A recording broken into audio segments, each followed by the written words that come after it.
Hello everyone, this is Charlotte and this is a podcast called Chatting in Cars. It's where I talk about random topics while I drive to work. There's a disclaimer at the start of this podcast. I got my voice back, yay! Disclaimer at the start of this podcast because I do talk about random topics and I don't stick on one topic. I do tend to switch between a few of them, so it might start on one and go off on a tangent. It's pretty much an open discussion. I want to see if I can cover as many facets as possible. I don't mind interweaving things to try and understand them better, which is basically what conversation and dialogue should be about. Drawing what references you already know into the conversation so you can understand it a bit better, maybe thicken up and enrichen the dialogue. There's also a significant amount of swearing. My voice isn't that great. It's back, but it's not that great. There's a lot of swearing because it's nice and I enjoy it. So it helps me relax and helps me think and liquidizes my brain a bit more. Lubricates my brain, I should say. Liquidizes maybe already. The topic for today is, and it's a bit of a dark topic for some people, is the devil. Now I'm a divinist, which basically looks at all belief systems, all religions. If it was a scientific study, I'd be a theologist. But because I base it on the ether, I'm a divinist. So I look at all the accounts of what the definition and meaning of divine is, how people have created it to exist within their mindsets based on their narratives and social cultural, surrounds. So I like to look at everything. It's not a religion. It is an approach to looking at belief systems and things. So it is a belief system, because I do pick and choose bits of other religions, but it's not in itself a religion, so it's not a recognized one, at least. It's the kind of belief system like when people do their census and they put down Jedi. So it's like, what are you? I'm a divinist. Sure, okay.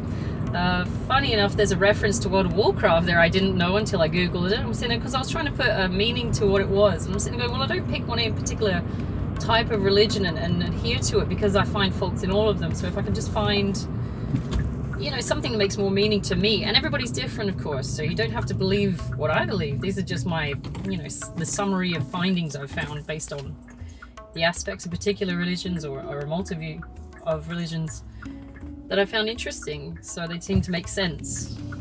Everybody's got their own version of that. That's why we've got so many derivatives of Christianity, for example. Everyone says, wait a minute, this doesn't feel right, I'm going to do my own version, and they just run with that. That's why we've got so many different versions of Islam, Christianity, Buddhism. It's just every different sort of facet of religion has their own version, little offshoot of what they think it should be, and that's how we get so much diversification.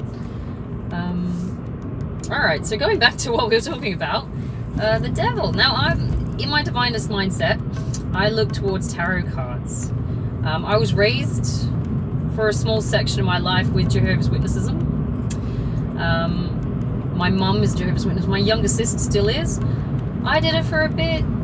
It was interesting. It's a very nice, clean belief set. Very wholesome.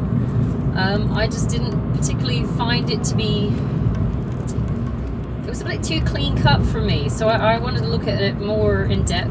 So I took what I liked out of it, as you do. And I went and looked at all of the other religions as well and belief systems and decided, there's a lot of bits of those I like. I mean, to me, to pick one religion and to stick with it and tell everybody else they're wrong, some people call it faith. I think it's a bit bigoted, so you can't be absolutely sure, and the only person who could be absolutely sure is the divine itself. So I don't know why everybody's so hung up on being right all the time, and does like wars and shit have started because people need to prove that they're right. So I don't believe in that kind of stuff, and I'm a pacifist at heart despite having a fierce temper on the inside. So I was like, I don't like the angry side of beliefs. I don't think for a species that's trying to survive that we should introduce a belief system that causes them to want to self-annihilate. So I don't. That's not just people with religions. That's atheists do it as well. They just pose under political banners instead of religious ones. It's a self-annihilating species, but it's the ego that's driving their own death. So I find that interesting. It's I'm right regardless of what content I push forward. I'm going to prove I'm right by, killing a load of people, or, killing myself if you're into martyrdom and stuff like that, weirdly. There was an incident of a guy who was protesting against the Gaza Strip or something like that the other day. It was an American Air Force guy, and he set himself on fire as a protest. I'm sitting there thinking, these are your beliefs, so you're willing to die for them, seemingly. Okay. I don't know what effect it had, quite frankly. Or he obviously must have perished somehow, because third-degree burns are not great. But did it prove a point, or did it make a spectacle? I don't know. I don't know who turned around and went, you know what, this guy's right. Let's not.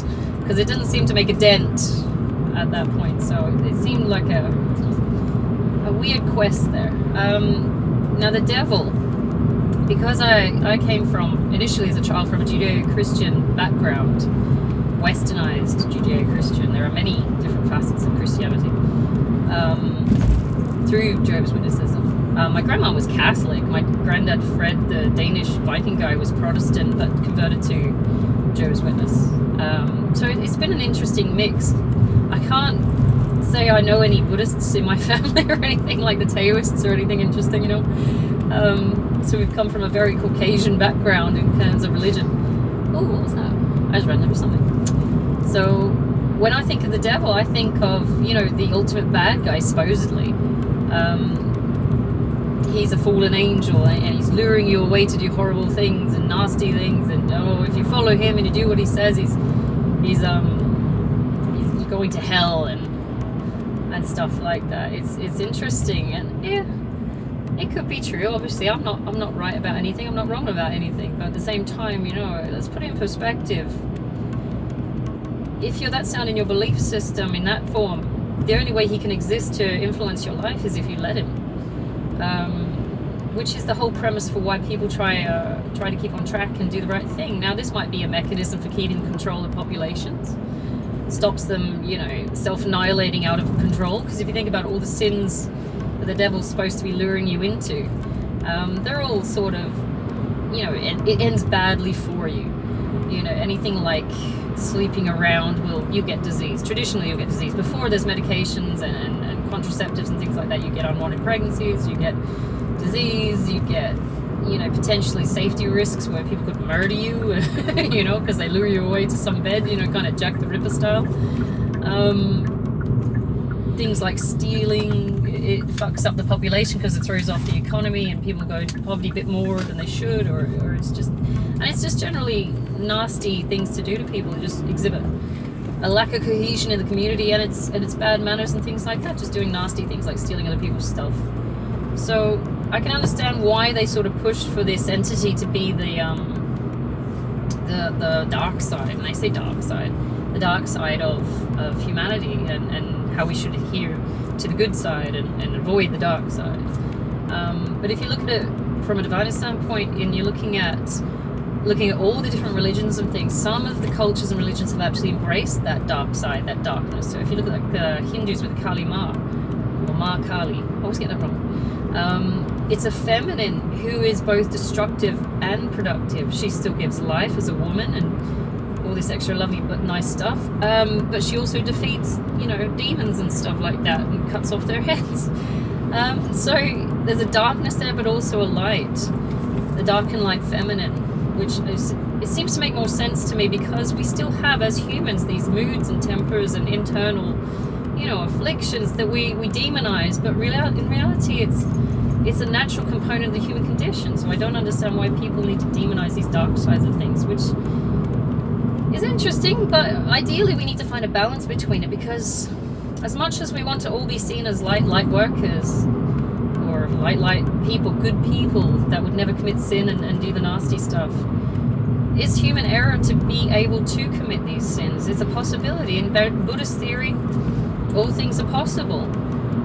So even though these monks, for example, are seeking enlightenment through good acts and deeds, and if you go into the Zoroastrianism, kind of, what is it, kind thoughts, kind words, no, good thoughts, good words, good deeds. So spoke, so through, I can't remember. It's a long time ago I looked at that. keepers of the flame. I love those people. They're awesome. They're so cute. It's like a little monkdom. Anyway, no. So it's, you got to keep yourself clean. Even though we're seeking enlightenment, if you're looking at Taoist theory as well, and Buddhism, we're looking to improve, constantly improve, and people tend to think that it's steering away from the dark side of things and only chasing the light.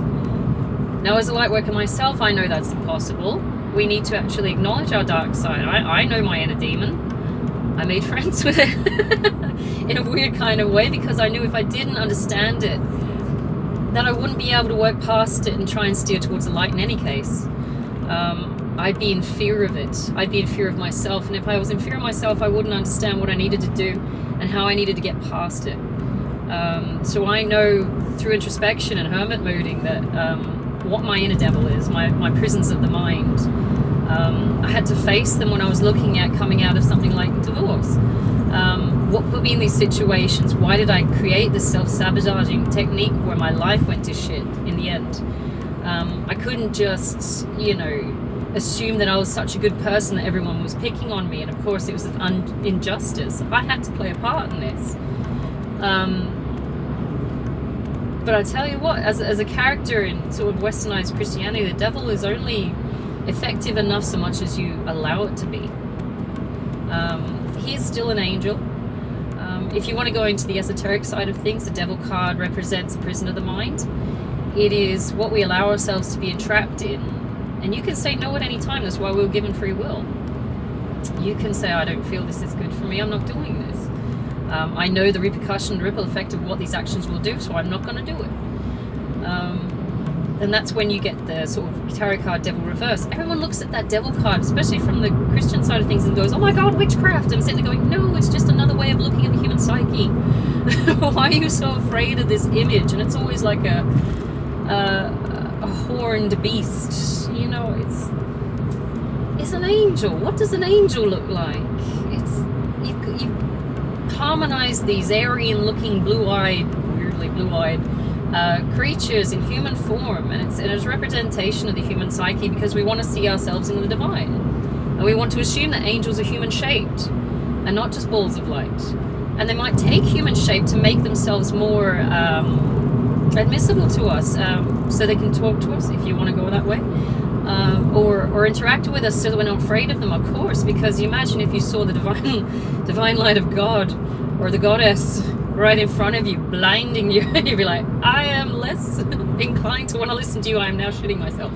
And that happens in the Bible a lot, if you take that as gospel. These angels appear before mortals and they fucking pack themselves. So I'm sitting going, I would understand that. It's unnatural for us to see anything out of the mundane. Of course, these images of angels, of course, could be overglorified representations of the divine, because people need to see the glitter and the glitz to assume that the divine is magic in itself, and it's essentially putting a false horn on a unicorn. It's already a fucking unicorn. You ever watch that movie, The Little Unicorn? I think it was Lord Bute or something like that. 1980s cartoon, The Last Unicorn, one of my favorites. He made, for some reason, he funded it or sponsored it or something like that. But this unicorn gets trapped, but no one could tell that it was an actual unicorn, because all mortals saw was they just saw a white mare. So this Mama Fortuna, who was this witch, this bad, how do I put this, Queen of Wands in reverse, decided to put a fake horn on it so she could put it in her slideshow, freak show sort of touring troupe. And finally these people could see that this unicorn was real, and they saw the fakeness and said, oh, okay, so it's real. Sorry, I'm still a bit sick. But it's not needed. The divine acts in many, many ways that we just don't see, but we take as normal because we've seen it so frequently. People feel compelled to put a glittery cape on a man and a pointy hat to call him a priest these days. You don't need it. If you're a divine representative, people should just see that in your acts and the way you speak and your countenance and the kind of person you are. If you're a good person, you don't need the magic cape and the pointy hat. It's already there. So this parading of extra things, The trinketry is just not needed. That's the whole. It works against belief, to be honest, because now it comes across as fake. People are less inclined to believe it. I mean, that's a very Puritan way of looking at things, because lots of people like the glitz and the glam. Unfortunately, that's how you get an overfunded church with a shitload of other people's treasure, because they want to believe that if I do this and I give this money to these people, it will, designate me a place in heaven. And then they're going, the divine doesn't give a fuck how much money you've got, as long as you use it appropriately in the 3D. You can't buy your way into heaven, that's a fact, because there's no money in heaven if you're going that way. There's no need for it. So he's looking at this money you've bought, and he's going, the fuck am I going to do with this? I created this. I don't want it back. It's like gift giving done in reverse. Why are you giving this back? So you can't take it with you. It would be a pointless endeavor to try and hoard as much money as possible to make yourself look good. All it does is breed arrogance. Now the divine's sitting there looking at you as an individual in your deeds and acts and things. So, in the Egyptian sense, when you die, you do go back to, you get your heart measured. That's one metaphor of doing it. It's basically an internal inspection, I'd say. Because he's looking at what you've done with your life and how you felt and what kind of a person you are based on your actions and beliefs. And the role you played in the 3D stage play. You cover yourself in glitter isn't going to make up for being a piece of shit, essentially. So it is in your acts and deeds that you need to do the right thing. And the Egyptians used to weigh a feather of truth against your heart, and that was just a metaphor. They're not actually going to rip out your it's looking at what you've done, the lightness of being that you've promoted, not only in yourself but in others as well. You want to be able to protect them and look after them, and the niceness that goes with what should be the human psyche but often isn't, because people can be a bit selfish and ego driven, which I find weird because it doesn't actually lend itself to cohesion of the species. So people are weird. But you don't need the glittery cape and the giant pyramid and things like that. It's all just extra. You don't need it. If you were had that much conviction, you could operate without this trinketry. Even I know all this shit is extra. I'm sitting there going, oh my god, I got like a fucking empress, angel feather, a tree of life, user shield.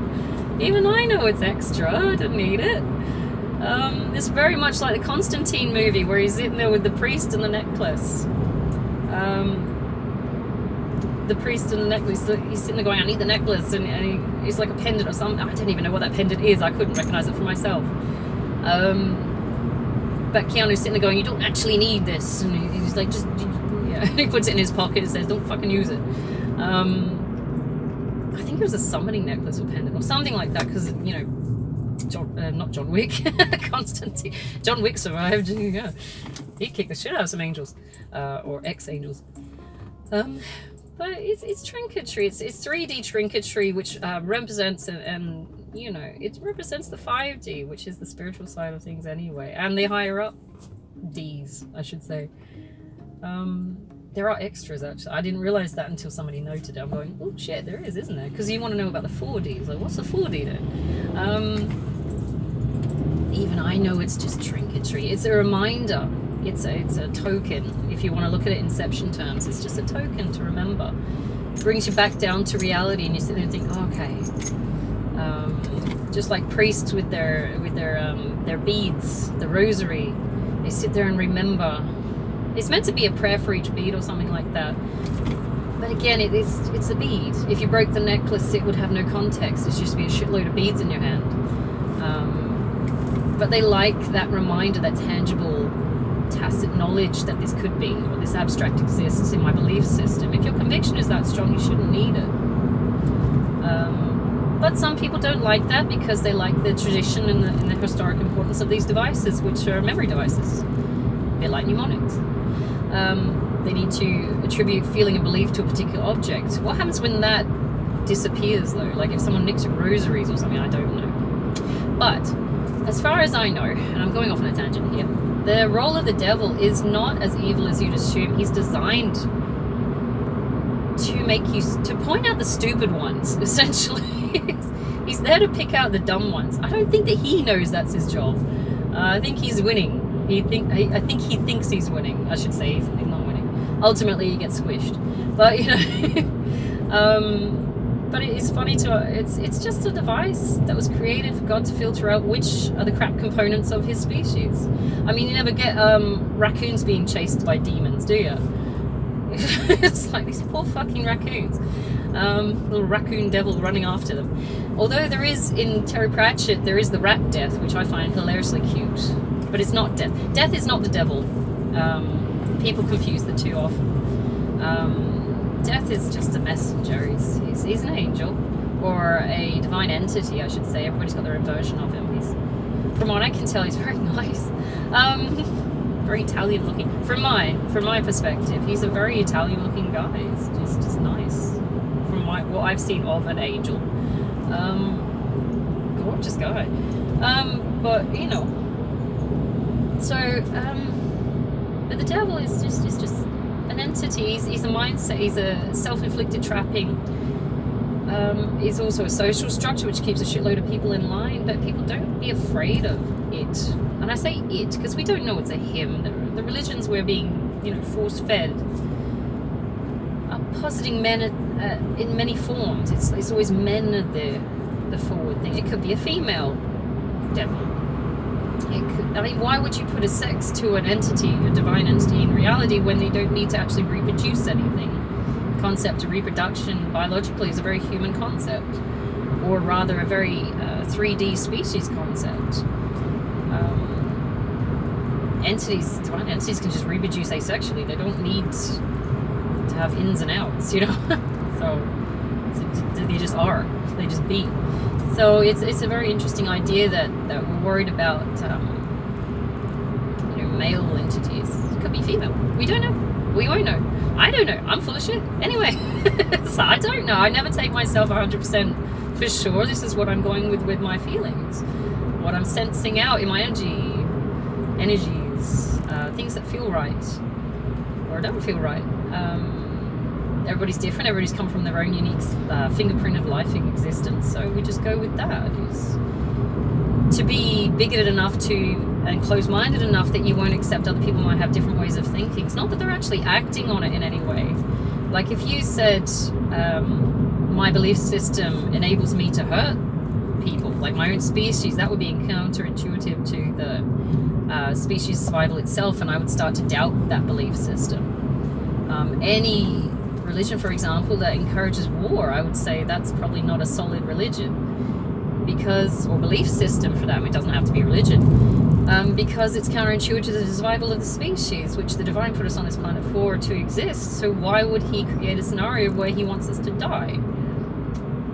It doesn't make sense. He or she, it, they. I still think it's them. I think it's two of them. I think one for each sex, not gender, sex, because we get so many different versions of each sex having different cross-gendering traits that it doesn't make sense to have gender.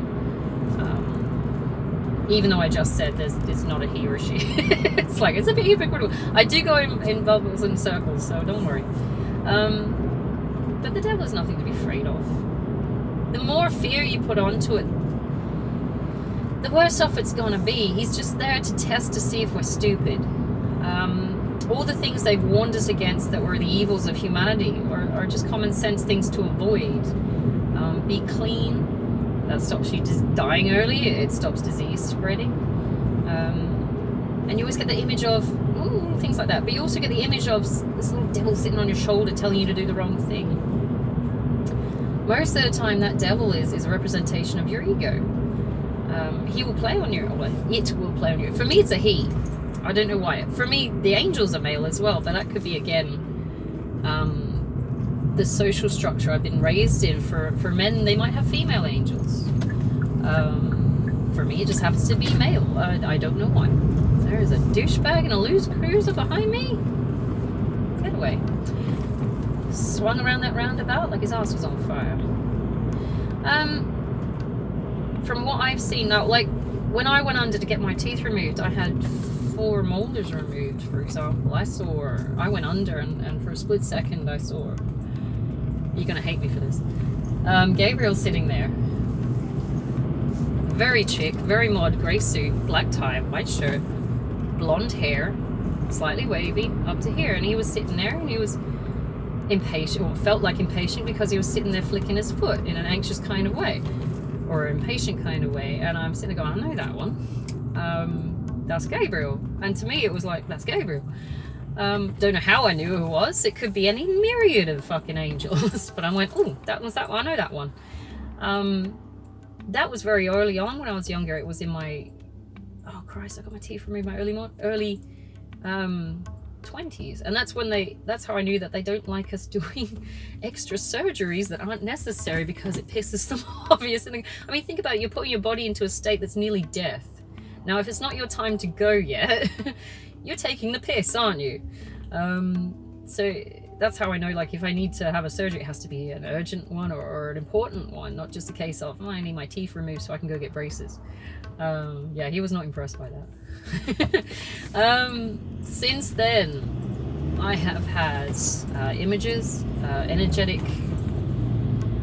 images of what the other angels is. Raphael's a very portly guy. He's a brunette. He's got long hair. He's always smiling. He's got a moustache and beard. And it's like, Raphael, the healing one. He's green. There's Michael, who's like a surfy bro dude. Again, blonde hair, but he's tanned and he's always shirtless. It's like, dude, what the fuck are you doing? So for me, everybody's got their own little depictions of what divine entities will look like, and that's based on their experiences they've had in life. For someone else, like if you look at City of Angels, I can't remember who the not Jack Nicholson, Nicolas Cage was an angel in that. To me, he reminds me of death. That Italian looking. To me, Azrael's a bit darker, but you know, it's that kind of look to him. Very lovely guy. I don't know why. He's a very sweet guy. But you know, yeah, I feel sorry for him because he gets picked on because everyone's afraid of him. I'm going, why are they afraid of you? Don't be silly. So you make friends with these entities and you try to understand them a bit better. The devil himself doesn't. There are moments when I have energetic interactions with like devilish energy where it feels like a souring. It's not a nice. It's a souring, uncomfortable feeling. There's a little bit of anxiety there, but generally you can reason it out and understand that they're just there to take the piss. There's no real danger there unless you give in to what they want you to do. Now, if I had to come from a different cultural viewpoint, I would have a different understanding of what these entities are, a different feel for them, a different energy. What time is it? Ooh, I might be a little bit late. I might have to do a Yui. Oh shit, no, going that way. I picked the wrong hole. Oh dear. That's rude. Is it? I'm going in here. But the thing is not to be afraid of them. Everybody's so afraid. It's a bit like the Voldemort Harry Potter thing. Is the fear of the name increases fear of itself, or something like that. You know, what is it Hermione says? So you don't actually have to be afraid of these entities. You are very protected and very, very, very protected against whatever they do. You just need to stand up for yourself and say, I'm not doing that. The more you are afraid of it, the more you try and run from it, rather than facing it and sticking up for yourself and saying, I'm not doing this, the more effect they will play on your fears, because they're like vampiric. They want you to be afraid. They want you to be unstable energetically. It doesn't make sense to give them that hold over you. So you just stand up for yourself and say, I don't believe this. This is what I'm doing. This feels right for me. So we'll go with this. They only exist while you allow them to exist. They will exist, obviously, because there's a mass consensus of other people having their different versions of what the devil is, which is essentially ego extension, kind of distilled way. It's the human psyche without the restrictions of societal norms. The bare basics instinct, but on the darker side. Ooh, I got an email. But the thing is that we always have free will, and we were created as humans with free will. You have a choice. You can say, I don't do this. I don't want to do this. I don't believe this. So if you act on that, you should be okay. Don't be afraid. I got an email as well. Don't be afraid of these entities that are supposed dark entities. Some people embrace them, which I find weird, because, you know, historically speaking, you look back at all the divine stories about what happens when you embrace these dark entities. It doesn't work out well. I mean, it might be like immediate power, for example, if you're looking at the story of Aladdin with Jafar and wanting that dark genie entity. It doesn't end well for that story, and that Aladdin story, even though it's Disneyfied, is actually built off of a cultural belief system, a jinn, the jinns. I think they're Arabic. I think they're Islamic. Jinn. It's a demon half entity. I think it's not quite evil, but it's not quite good. It's like one of those weird neutral parties where they just sort of float in and out, swaying things. But it never ends well in all these stories, and we've fictionalized and Disneyfied all these common understandings of what it is to do evil, or to participate in evil, or to promote it, and things like that. So I'm interested to see why people actually have tried to glorify the dark side of things.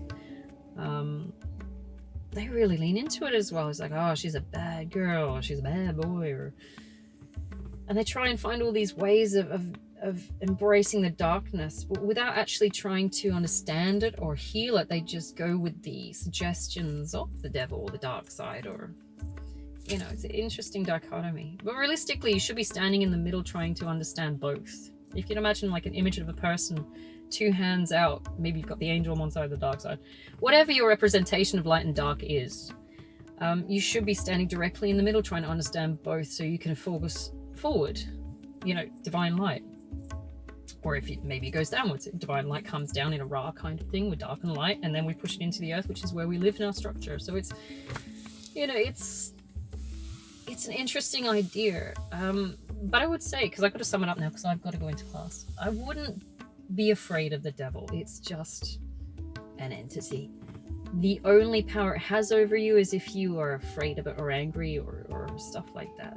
The more you push towards healing and light energy and being a good person, just be a nice person, then the more it quietens the noise that comes with it. The more you do holistically clean things, eating clean, doing the right thing, being faithful to maybe your partner, your family, being supportive, emotionally kind, all these positive aspects of the human condition. The more you do that, the more it silences the demon. People will sit and fixate in the dark parts of their aspect of their life, and it feeds it, because it spirals. It starts to snowball because you start collecting dark bits of energy from all around you. So just don't fixate on the negative, try and promote the positive. I know it sounds a bit cliche, but you know, it's the more you reach for things that are higher vibration, they say, the better off your life's gonna be. Don't sit there. And if you know something's going wrong in your life, you need to consider what part you played in it. Don't just assume people are picking on you. Honestly, you're actively playing a part in your own existence. You are the creator of your own existence in a Buddhist sense.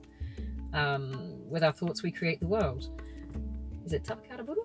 I can't remember. But I got to look into that. But you know, it's your psyche, or however you see your world will create it. And when they talk about manifestations and energetic alignments and the pull of you know, manifestation, it's, you sit there and you fixate on the negative aspects of your life, it's just going to pull in more shit. Because misery loves company. If you sit there and fixate on the nice things, the gratitude, that what you've actually got in your hand, it will pull in more nice things. So that's what I'm hoping for in the end. Although, as I said before, I could be wrong. These are just my ideas and belief systems. You don't have to believe for yourself. Everybody's different. Everybody's come from their own unique fingerprint of life. There's no way in hell we could have the same viewpoints exactly. Everybody's different, and we're all taking an eclectic viewpoint from everything around us. And that includes religions or belief systems. So if you choose to follow one particular religion, that's fine as well, but just don't keep that bigoted mindset that other people could be wrong. We need to have an open mind. We were created with an open mind. I don't know how it became so fucking closed. Fear, I would say. Fear of being wrong. Fear of ego being wrong and therefore looking bad, probably. People are trying to save face, because if I'm wrong about my belief system, then I must be wrong about other things. And then it, again, will snowball with the negative, lower energy thinking. So even if you are, I don't know, Jehovah's Witness, Christian, Muslim, try and keep an open mind. It's the tolerance we want. And I'm not saying that you should tolerate anything that harms the species. And I'm not talking about this harms the species because it doesn't reflect my own viewpoint. That's not harming the species. Harming a species is physical violence and killing off your own kind. And your own kind being the human kind. Or animal kind as well, because I'm an advocate for animals. I like animals. I prefer animals to humans some days. But if it feeds into the self-annihilating mindset of the human condition as well, then it's obviously not a stable viewpoint. Anything that encourages wars and violence and pain and death, and it's not the right side of things. That's not light work. That's a vehicle to commit sin, as far as I can see, against humanity. Things that violate the Geneva Conventions, for example, a pretty solid foundation for anything that probably isn't good. It's like, definitely isn't light work. So if you can, there's lots of structures that are non-belief system based that you can look at that reflect these ideals. So I just lean towards that kind of shit, as far as I can see. Right, I'm gonna have to leave it there. I hope you have a fantastic Tuesday. I've got 2 more lined up for a podcast, so hopefully I can get 3 out this week. Have a great one, guys, and I'll see you another time.